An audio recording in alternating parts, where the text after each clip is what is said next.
Berikutnya adalah kalian harus melakukan kunjungan ke lokasi yang akan dijadikan PKP. Boleh jadi kunjungan itu bukan kunjungan langsung ngajar, karena nggak mungkin juga langsung ngajar.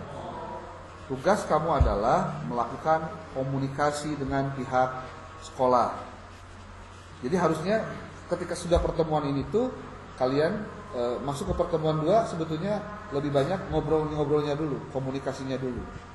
Ngobrol yang pertama izin bahwa kamu mau melakukan riset di situ dengan mata kuliah PTK. Kemudian yang kedua, kamu juga melakukan obrolan, membuka obrolan terkait dengan materinya apa, yang sedang berjalan apa. Nanti izin kepada gurunya, nanti saya atau kami melakukan praktek ini, materi apa yang harus saya siapkan. Nah, kemudian dari obrolan itu juga kamu harus memastikan bahwa kamu menggunakan RPP yang digunakan dengan tipe yang digunakan oleh si guru tadi. Jadi kita ditinggali terus kemudian dimodifikasi. Nah, kamu pasti belum menentukan rek make model naon kan can ngarti, ya. Maka yang harus dilakukan oleh kamu ketika sudah ngobrol dengan gurunya adalah kamu searching di internet. Nah, ini yang belum banyak dilakukan. Searchingnya dulu. Apa yang harus di searching? Yang di searching itu adalah coba kamu lihat sekarang. Model tadi kamu aliyah ya. Materinya pelajaran apa? Al-Quran hadis. Ini cara contoh pencariannya.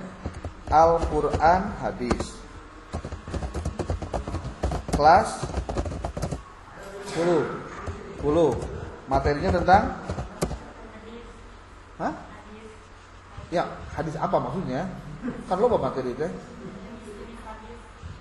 Oh, jadi teori-teori tentang hadis.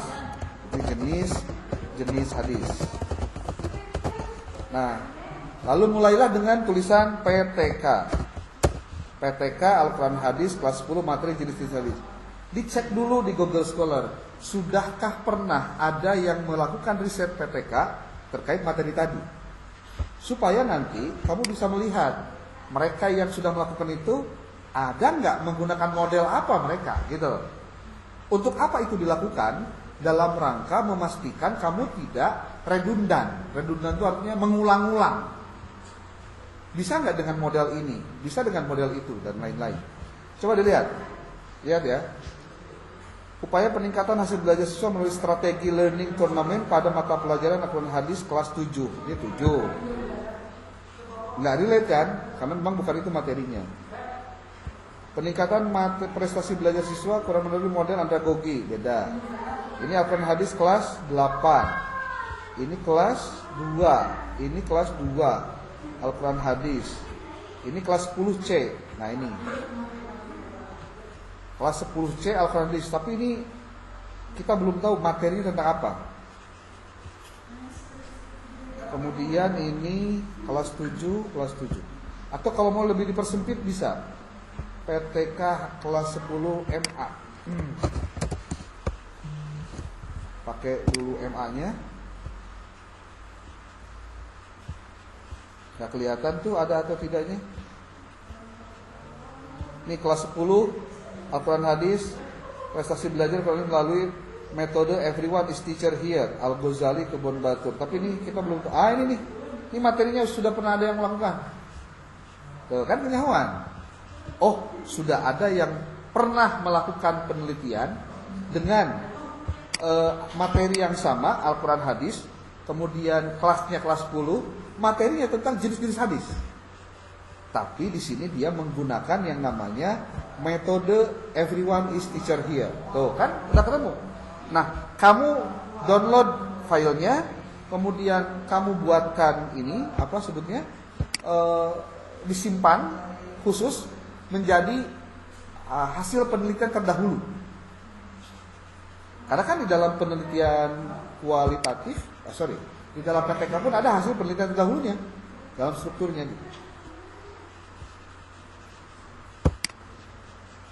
Nah, kamu kan tujuannya untuk meningkatkan hasil belajar, atau untuk meningkatkan keaktifan, atau untuk apa?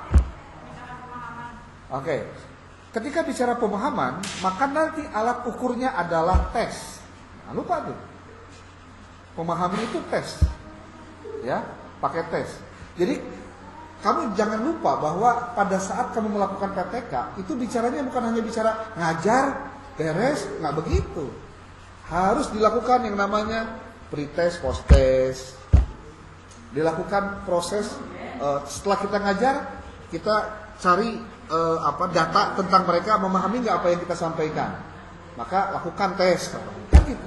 Nanti hasil tesnya dihitung berapa angka-angkanya supaya ketahuan ada nggak perbedaan antara sebelum kita ngajar dengan menggunakan model ini dengan ketika menggunakan model pembelajaran itu.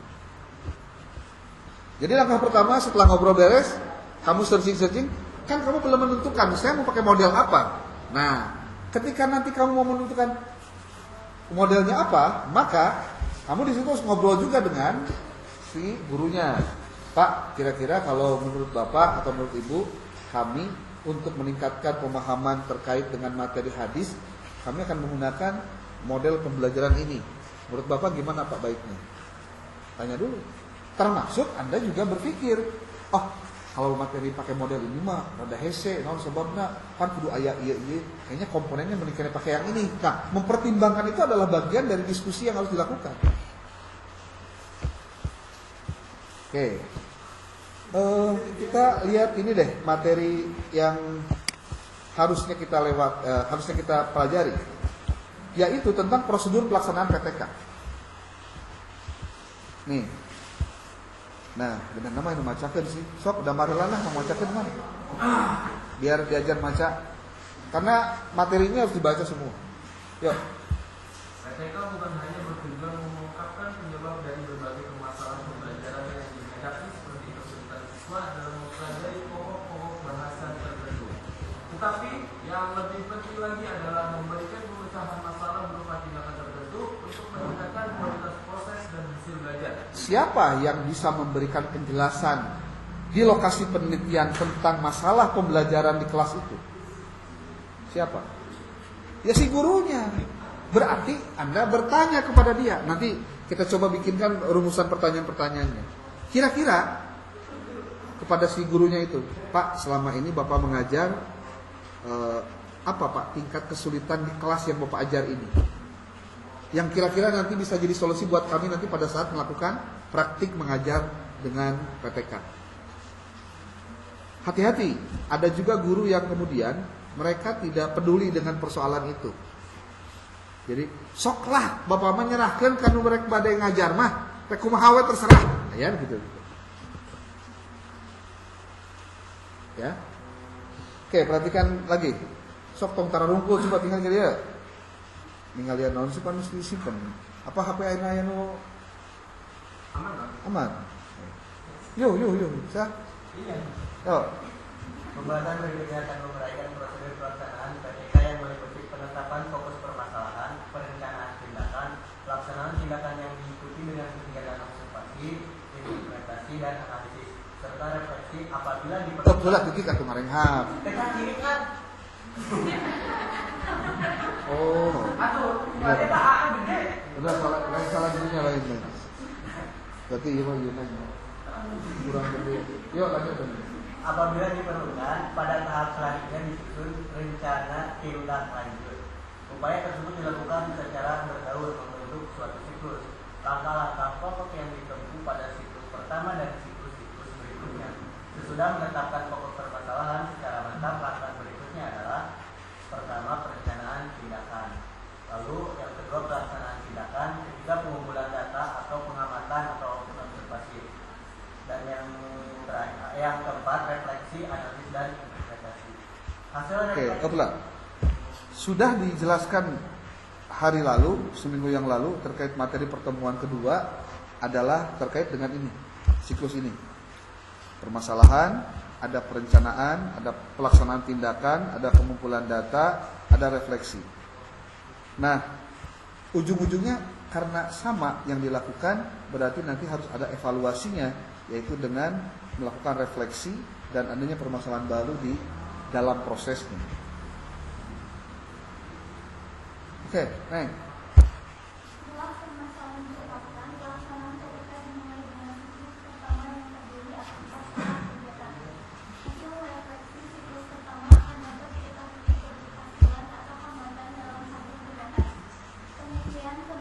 peneliti. Kemudian mengidentifikasi permasalahannya untuk menentukan rancangan siklus berikutnya. Oke. Kegiatan yang dilakukan dalam siklus kedua mempunyai berbagai tambahan perbaikan dari tindakan sebelumnya yang ditunjukkan untuk mengatasi berbagai hambatan atau kesulitan yang ditemukan dalam siklus kedua. Oke, siapa nanti yang akan mencatat hal-hal yang terjadi di dalam pelaksanaannya? Hah? Ya, si peneliti kan ada dua nih. Ada yang lagi tampil, ada yang jadi observernya. Nah, observernya yang mencatat, ya. Ingat berbasis waktu ya. Jam berapa mulai, kemudian nanti dilaksanakannya, dan si yang menjadi peneliti yang mengajarnya itu dipastikan dia harus mengikuti rundown dari RPP yang dibuat. Rundown itu naon sih? Sunan, ya. Oke, itu kemana gitu? Oh, tidur non? Tong tunggu atuh. Sunan tuduh. Lanjut neng. Dengan menyusun rancangan siklus kedua, peneliti dapat melanjutkan dengan tahap kegiatan-kegiatan seperti yang terjadi dalam siklus pertama.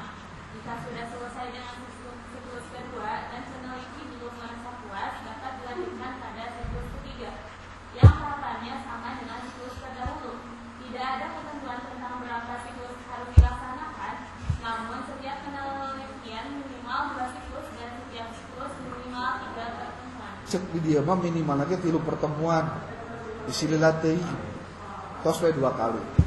Yang penting nanti kamu bisa mengukur materi ini harus sudah selesai dalam waktu 4 kali pertemuan selesai.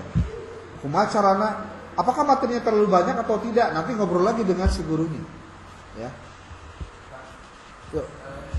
Pas kemarin ke lapangan, yang bagian kurikulum itu menetapkan waktu kalau sekiranya dilakukan setelah tanggal 25 Februari sekarang, pembelajaran itu tidak boleh digabung dengan aktivitas mereka. Kalau hasilnya seperti itu, bagaimana? Kayaknya sekolah saja.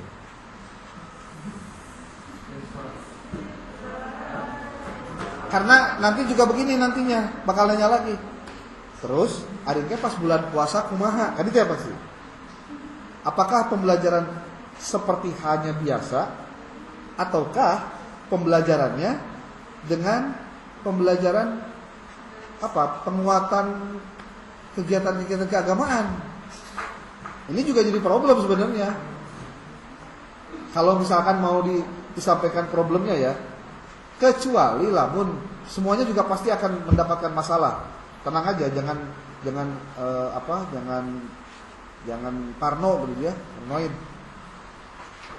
Pasti akan berpikirnya gini, kalau memang bulan puasa off sama sekali nggak bisa PTK, sangat besar kemungkinan PTK-nya digeser setelah Lebaran.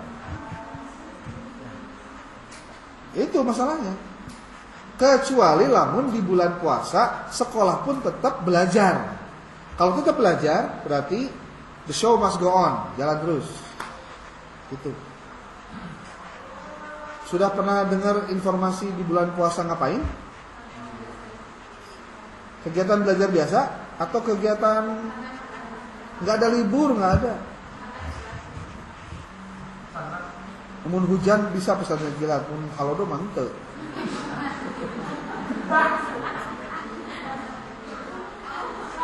Ya maksudnya nanti kita lihat deh ya bulan puasanya seperti apa nih. Tapi kan sekarang ada tanggal nih 17 sekarang ya. Bisa nggak pertemuannya itu contoh di-runningkan dalam 2 minggu ini bisa diselesaikan? Nah, kalau bisa sih syukurlah. Itu tanggal-tanggalnya ya. Oke lanjut dulu ya. Oke dijawab ya. Lanjut dulu. Udah deh. Menetapkan solusi permasalahan. Sebelum suatu masalah ditetapkan atau diputuskan, perlu ditumbuhkan sikap dan keberanian untuk mempertanyakan, misalnya tentang kualitas proses dan hasil pembelajaran yang dicapai selama ini. Bukan. Oke, sudah. Dengerin dulu nih, ada pernyataan yang perlu diperhatikan.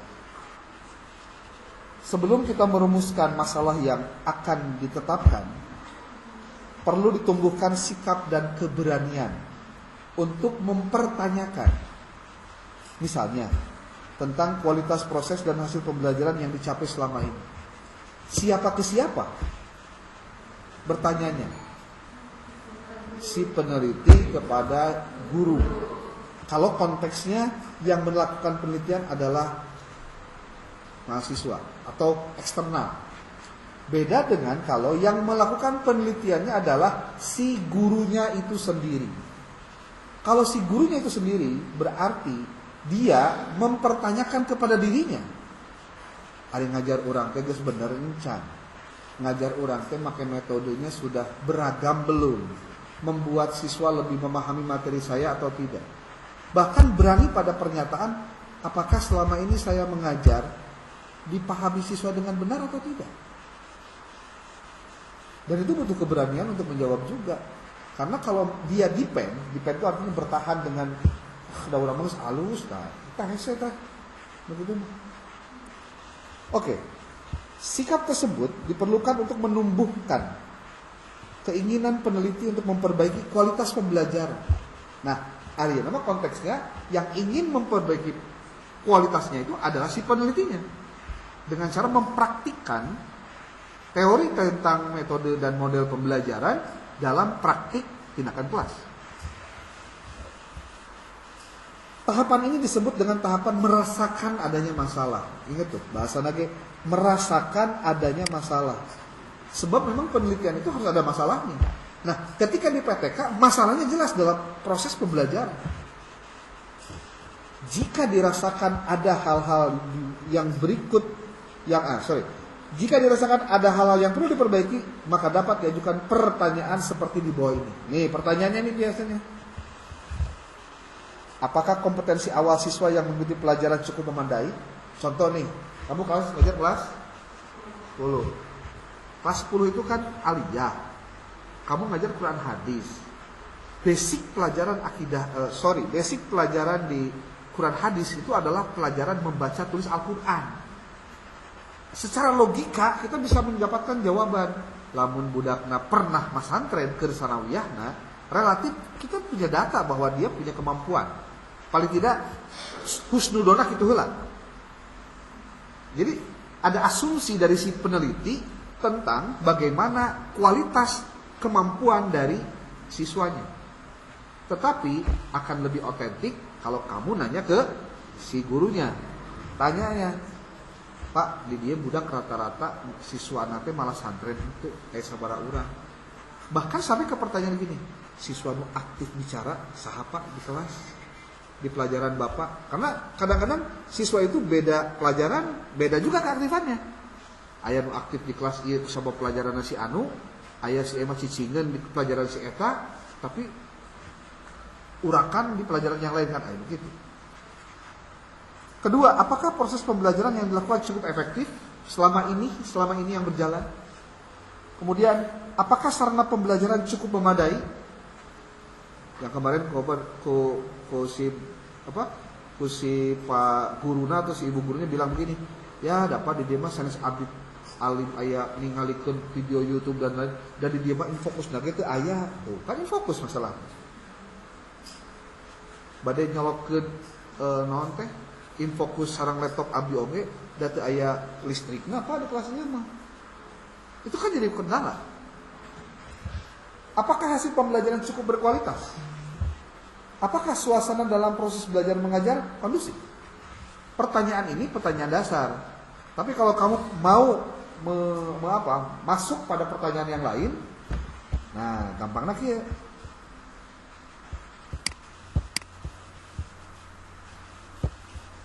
Masuk ke sini nih. Nah, pentingnya kamu belajar menggunakan AI, salah satunya untuk membantu ini. Coba dengan pernyataan begini. Kamu atau Anda berperan sebagai guru yang peneliti yang telah berpengalaman dalam melakukan penelitian tindakan kelas, termasuk kamu telah banyak menghasilkan laporan PTK dan mempublikasikannya di jurnal-jurnal bereputasi.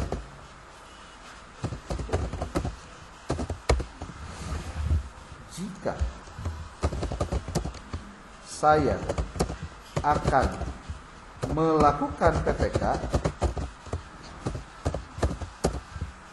dan melakukan konfirmasi awal,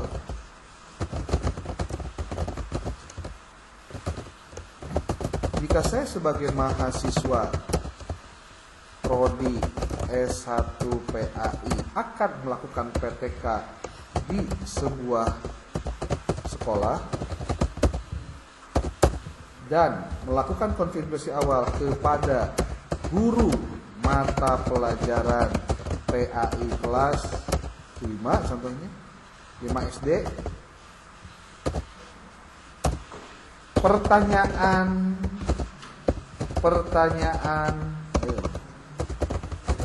apa saja yang mendasar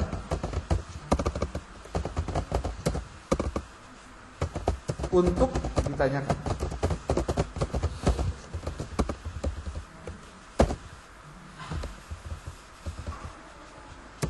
Perlu diketahui, saya belum ada gambaran tentang bagaimana judul PTK yang akan saya lakukan. Kan masih blank, punya naon. Ah, iya, konfirmasi awalnya nih. Tuh, dia ngasih paling tidak gambaran-gambaran. Jika Anda ingin melakukan konfirmasi awal dengan guru mata pelajaran PAI di SD sebelum menentukan judul PTK, maka pertanyaan yang diajukan harus mampu menggali permasalahan nyata di kelas. Berikut adalah daftar pertanyaan mendasar yang bisa Anda ajukan. Oh, kan dibaliknya ho. Nih pertanyaannya yuk. Nah, kamu harus menuliskan ini dan membuat jawabannya. Membuat jawabannya artinya menuliskan jawabannya dalam Word. Nanti Wordnya tapi menjadi apa? Menjadi data awal sebelum pelaksanaan penelitian. Dan itu harus dilaporkan di laporan penelitian. Fotona kudu aya, laporan ngobrolna kudu aya. Dan itu nanti dijadikan sebagai apa? Dasar untuk masuk ke latar belakang penulisan artikel. Nih. Bagaimana kondisi umum pembelajaran PAI di kelas 5, Pak? Ngobrol dulu ya secara umum. Apa saja tantangan utama yang dihadapi dalam mengajar PAI di kelas ini? Apa saja aspek dalam pembelajaran yang menurut Bapak kurang efektif atau perlu ditingkatkan? Apakah ada materi tertentu dalam PAI yang sulit dipahami siswa? Jika ada, materi apa saja? Dari mana ketahuan sulit dan tidaknya sebuah materi pelajaran? Dari mana? Dari apa? Dari mana guru tahu atau kita tahu bahwa materi ini sulit, materi ini mudah? Hasil evaluasi. Hasil evaluasinya harus menyangkut 3 hal. Kognitif, psikomotorik, dan afektif. Harusnya begitu. Oke, yang kedua, metode dan strategi pembelajaran. Metode atau strategi pembelajaran apa yang biasa digunakan dalam mengajar PAI di kelas ini oleh Bapak? Hanya dulu gitu. Dulu gitu, Pak. Naon? Ceramah ge, ceramah teh bari ngadongeng. Pokona resepna teh budak mah mun abdi ngadongeng teh. Heula. Emang ceramah teh ngadongeng gitu? Nganggo alat bantu teh dan seterusnya. Pertanyaannya mendasar sekali. Nomor 2, apakah metode tersebut sudah efektif? Bagaimana respon siswa terhadap metode tersebut? Aduh kata apal. Pokoknya saya mah ngajar kayak ngajar, contohnya. Boro-boro nyaho respon halus jeung henteu, kan bisa bae begini jawabannya. Apakah sudah pernah mencoba pendekatan atau model pembelajaran seperti CTL, PBL atau model kooperatif? Pak, kantos tuh Bapak menerapkan contextual teaching learning. Liar lah, nang ning gitu dah. Bisa jadi gitu. Anda jangan kaget kalau kemudian ternyata pas ke lapangan menemukan banyak yang kieu geuningannya. Tah, jangan menunjukkan ekspresi itu gini. Jangan sekali-kali. Pokoknya gitu Pak. Oh aja. Pokoknya apapun daripada nyebut tamun kene. Itulah. Ya. Apakah terdapat kendala dalam penggunaan metode pembelajaran tertentu? Nah, itu juga perlu ditanyakan. Apalagi penggunaan media dan teknologi dalam pembelajaran. Nah, ini pertanyakan bisa. Apakah dalam pembelajaran PI sudah menggunakan media pembelajaran tertentu, misalnya video, PPT, gambar atau alat peraga, Pak? Neng tong baru nukarari itu di dia mah baru dak lagi. Di dia mah lah. Tapi mudah-mudahan kalau kamu ketemu guru yang punya semangat bagus, ya kamu harus respon bagus juga. Ya. Jika sudah, bagaimana efektivitas media tersebut dalam membantu pemahaman siswa? Apakah penggunaan teknologi, misalnya ada aplikasi digital, e-learning, video pembelajaran, pernah dicoba? Jika belum, apakah mungkin untuk diterapkan? Tapi kamu juga harus pilih-pilih pertanyaannya. Jangan sampai yang sekolah listrik ke asup ngomongkan ICT contohnya, kan riweuh. Ngerti gak maksudnya? Artinya sesuatu yang sudah ketemu bahwa jawabannya pasti nggak ada, jangan ditanyakan deui. Eta mah siga jelema nu geus ditusuk jai bajur cai cuka tuh mah gorowok teh. Lihat teh. Termasuk yang keempat tentang evaluasi dan hasil belajarnya. Pertanyaan ini bisa ditanyakan. Interaksi dan partisipasi siswa dalam pembelajaran, dukungan dari sekolah dan kebutuhan pengembangan. Ini adalah pertanyaan-pertanyaan untuk menggambarkan potensi yang mungkin bisa menjadi dasar kamu nanti memilih apa dan seterusnya.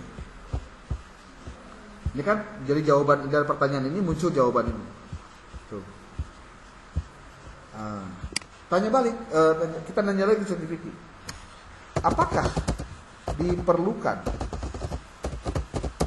diperlukan observasi sebelum dilakukan PPK oleh mahasiswa? Bagaimana?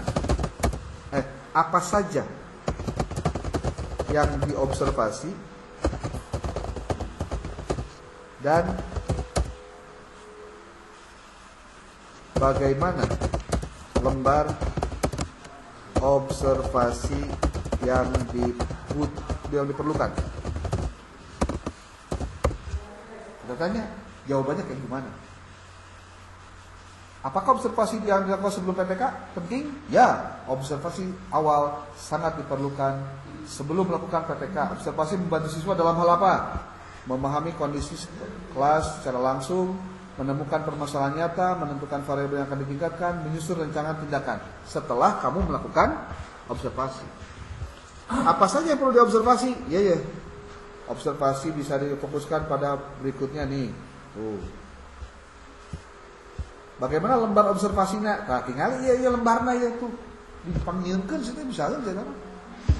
Aktivitas gurunya menggunakan model yang metode yang bervariasi. Ini sebelum dilakukan PTK ya. Sebelum dilakukan PTK. Kamu ngelihat dulu, Pak, Bapak ini jadwal di kelas anu, aya Pak Abdi tiasa melakukan observasi Pak sambil ningali kondisi kelas sebelumnya. Oh, mangga. Jadi si Bapak ngajar orang mah ningalikeun. Termasuk sebetulnya ningalikeun saha? Gurunya yang sedang ngajar itu. Coba lihat, dia menggunakan metode yang bervariasi enggak? Kriteria penilaiannya selalu kadang-kadang tidak. Interaksi dengan siswa enggak? Ada yang bertanya atau memberikan umpan balik. Baik, cukup, kurang. Penggunaan media pembelajaran gimana? Ada atau tidak ada?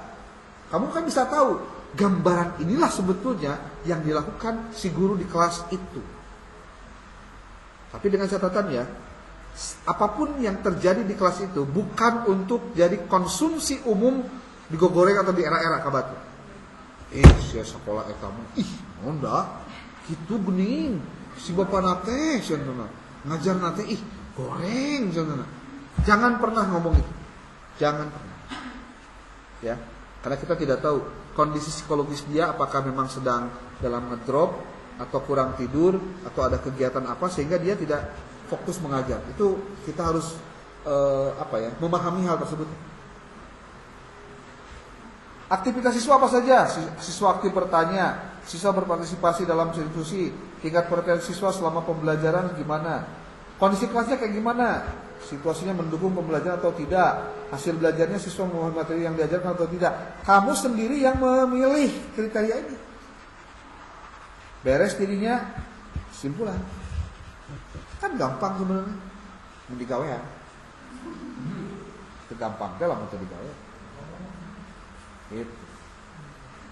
Nih, itu baru apa? Baru observasi dan nah, kita coba satu lagi pernyataannya. Apakah diperlukan studi dokumen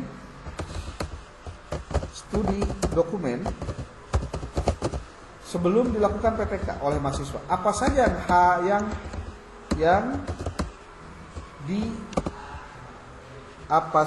yang dipelajari dari studi dokumen?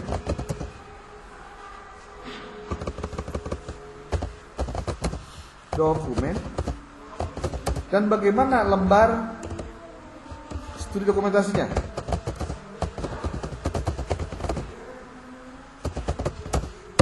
Coba kita lihat. Apa saja sih yang perlu jadi studi dokumen teh? Nih, lihat. Apakah studi dokumen diperlukan sebelum PPK? Ya. Studi dokumen sangat diperlukan sebelum melakukan penelitian tindakan kelas. Studi dokumen membantu mahasiswa dalam hal apa saja? Memahami kondisi awal pembelajaran, mengetahui hasil belajar siswa sebelumnya, menganalisis perencanaan pembelajaran, RPP-na ditingali, guru ngajar kita buah-buah RPP nage, balaka ciprut balaka dobrang, tinggal itu bener pantes. PTK nage ngukur tiap tahun teh ganti tahun doang. Katingalina kumaha? Nu 2023 RPP-na eta, 2024 RPP-na eta, berarti ganti tahun lah. Tahun. Itu. Mendapatkan data autentik sebagai dasar perancangan PPK secara akurat. Apa saja yang dipelajari dari studi dokumentasi? RPP-nya. Tuh, kan berarti ketika ngobrol-ngobrol itu kamu minta apa? Minta RPS juga, RPP juga, minta silabusnya juga, minta bahan ajarnya. Anu repot ya. Antara bahan ajar yang dimiliki oleh si guru dengan yang terdapat di dalam dokumen beda, itu jadi masalah. Kamu harus sudah sampai pada kesimpulan itu. Oh, ternyata ada miskonsepsi dari si guru PAI yang harusnya dia ngajar pelajaran PAI dengan materi atau dengan pendekatan kurikulum merdeka, ternyata ini masih kurikulum 2013. Contohnya begitu. Dokumen hasil belajar siswanya apa saja? Tuh, tinggali. Nih. Dokumen evaluasi pembelajaran. Nomor 2 dulu. Dokumen hasil belajar siswa, nilai ujian atau nilai ulangan. Pak menawi tiasa abi ningali nilai ulangan harian barudak semester iya weh. Tingali kemampuan dasar itu. Dan nilainya otentik dari si gurunya, bukan dari orang lain. Yang kedua, lembar tugas dan hasil penilaian pekerjaan. Kalau misalkan si gurunya nggak punya, ini yang repot. Berarti kamu harus ngitung dan harus mendeteksi apa saja bukti fisik dari lembar tugas dan pekerjaan dari si siswa tadi. Yang ketiga, absensi siswa untuk melihat apakah ada memang yang drastis tak hadir pisan contohnya saha wae.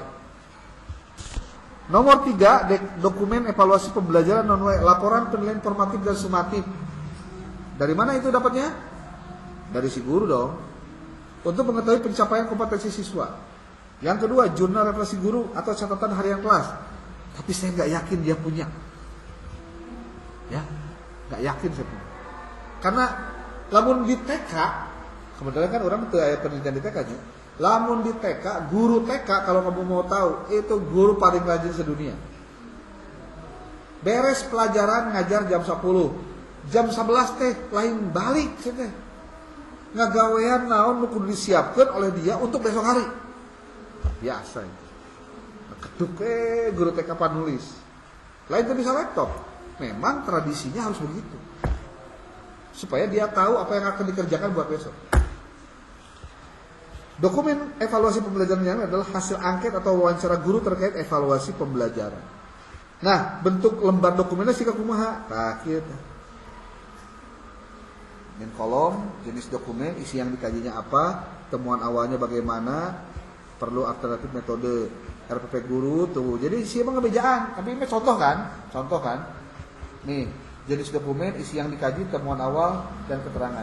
Ketika kamu melakukan ini, berarti kamu memang sedang betul-betul mengkaji studi pendahuluan di lokasi penelitian. Tuh. Simpulannya, studi dokumentasi sangat diperlukan. Semua dokumen yang diperlukan adalah silabus, RPP, hasil belajar, lapor evaluasi, dan catatan refleksinya. Bagaimana kalau ternyata ada satu dari keseluruhan ini, ada yang tidak ada? Ya sudahlah, kamu jangan mundur dan jangan berhenti. Apapun yang kamu kerjakan, lanjutkan. Semua.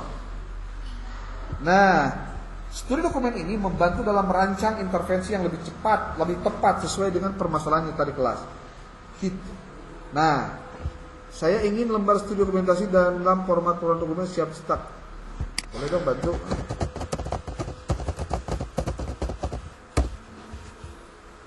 Karena dia menawarkan.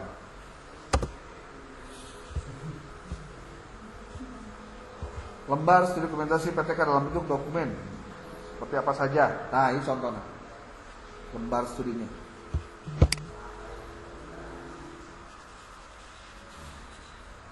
Isi ke apa kumaha formatna, nanya ChatGPT dia bisa jawab. Terus gitu. Oke, ada yang mau ditanyakan? Atau sudah kebayang apa yang harus dikerjakan?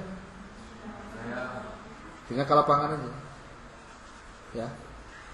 Ya tahapannya akan terus menambah terus. Beres kamu ke lapangan 1 kali, 2 kali kamu report dulu. Bagaimana keadaan sekolahnya, bagaimana kamu melakukannya. Ternyata riutnya jadi guru teh, sina kudu A, kudu B, kudu C. Lamun yang masuk surga mah jadi guru. Karena naon di dunia itu saya mah. Ingat. Ya, tuh. Dia sudah membuat lembar studi dokumentasi dengan begini caranya. Nah. Lembarnya, jenis dokumen, isinya apa, temuan awalnya gimana. Ini contoh aja ya. Simpulan, nih. Dan dokumentasi perencanaan. Apapun yang kamu dapatkan dari sini itu akan dijadikan sebagai modal data kamu pada saat kamu nyusun laporan dan artikel jurnal. Dan kalau kamu melakukannya dengan benar, semua tahapan yang dilakukan, maka nanti pada saat nyusun proposal skripsi dengan tema PPK atau kamu mau bikin artikel jurnal dari bahan kamu ini, maka dipastikan tingkat similarity-nya pasti kecil. Pasti kecil. Kenapa? Karena kamu nggak copy paste dari internet. Yang bikin kenapa soal rata-rata hasil plagiasi tinggi karena kita berbasis data yang ada di internet. Nungaran data di internet nggak disita seberapa kali. Akibatnya apa? Ya susah, nggak bisa dilanjut. Nah ini. Oke, ada pertanyaan? Sudah jam 4 lebih. Kamu masuk 4:30 kan ya? Oh, pulang ya, udah pulang lagi kerja. Ada lagi satu lagi.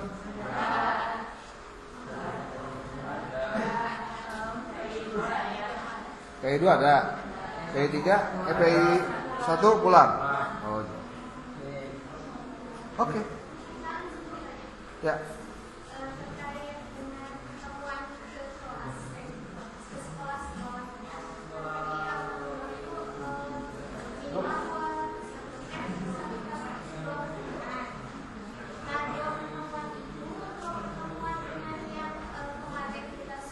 Beda, bukan, beda lagi. Kalau yang disebut dengan 1 siklus 2 pertemuan, itu posisi kamu sedang di kelas. Sudah memulai, udah prank pakai metode naon, model naon, itu di kelas. Ya, oke. Atau gini deh, saya minta ChatGPT buatin rundown acara ini.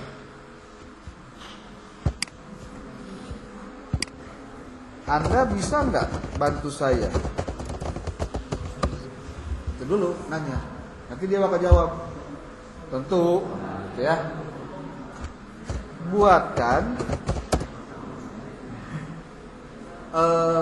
schedule time pelaksanaan schedule time PTK, schedule time PTK, satu siklus 2 pertemuan.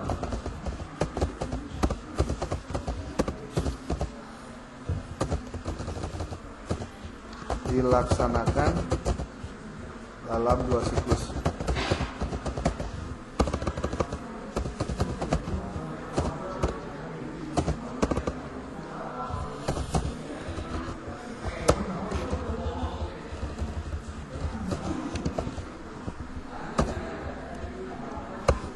Coba kita lihat bagaimana schedule time-nya.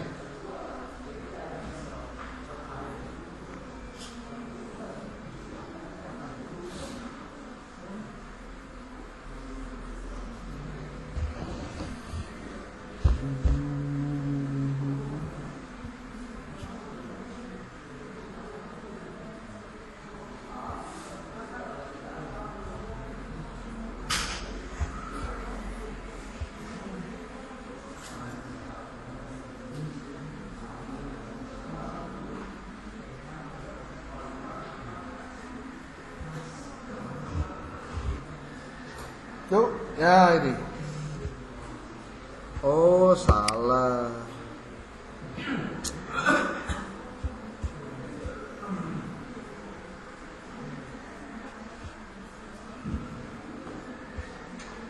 Bukan begini.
Coba lihat. Kamu nanti di dalam proposal juga sudah membuat schedule time. Tuh. Ngapain sih di sini? Kamu ngapain aja kerjaannya? Tuh.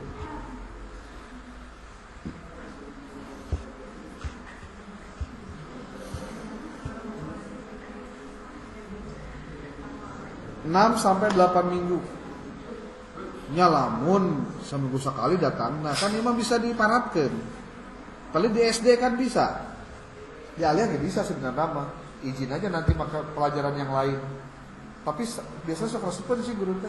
Alhamdulillah tuh dibantu mas. Nah,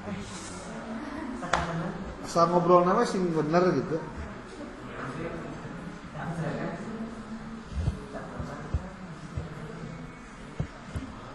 Ingat ya, PPK itu harus dilakukan secara alamiah, bukan dikondisikan seperti apapun. Oke, ada pertanyaan? Tidak ada? Oke, kalau tidak ada, terima kasih. Kita akan tunggu minggu depan kamu report apa saja. Dan ingat ya, reportnya diketik, ditulis, di print. Nanti kok akan para pungkul diwalikan deh ke kamu, simpen, eta kan data kamu sorangan. Pertanyaannya apa, jawabannya apa, observasinya apa ininya. Kan udah tadi dicontohkan ningali ieu. Ya kok akan videonya dikirim di grup, nanti silakan untuk dipelajari. Semua yang ada ini sebagai bahan kamu mengerjakan PPK. Oke? Assalamualaikum warahmatullahi wabarakatuh. Waalaikumsalam warahmatullahi wabarakatuh.